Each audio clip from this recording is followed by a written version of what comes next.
بسم اللہ الرحمن الرحیم۔ السلام علیکم ڈیئر اسٹوڈنٹس، آج ہم نظم حمد کے شعر نمبر 4 کی تشریح کریں گے۔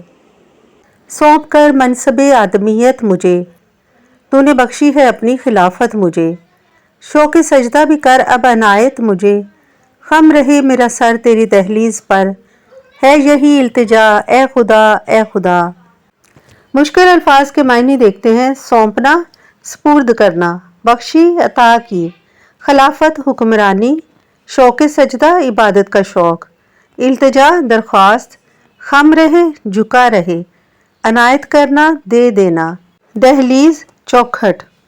شعر کا مفہوم ہے: اے اللہ، تو نے مجھے انسانیت کا مرتبہ عطا کر کے زمین پر حکمرانی دی، اب میری تجھ سے درخواست ہے کہ مجھے عبادت کا شوق عطا کر تاکہ یہ سر تیری چوکھٹ پر ہی جھکا رہے۔ شعر کی تشریح کریں گے۔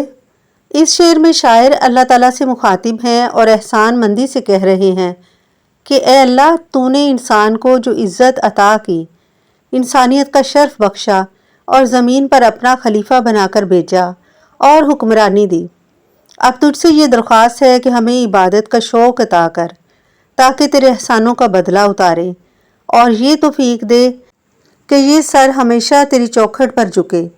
اس شعر میں شاعر یہ کہتے ہیں کہ اللہ تعالیٰ نے انسان کو علم و شعور اور سوچنے سمجھنے کی خوبی عطا کی اور دوسری مخلوقات سے افضل بنایا۔ اب انسان کا یہ فرض ہے کہ وہ اللہ تعالیٰ کی عبادت کرے، اس کی شکر گزاری کا حق ادا کرے۔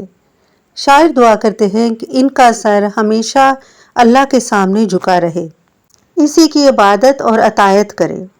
بقول شاعر: تیرے در پر خم رہے سر میرا، تیری رحمتوں پر گزر میرا، میں کہا کروں تو سنا کرے، تو دیا کرے میں لیا کروں۔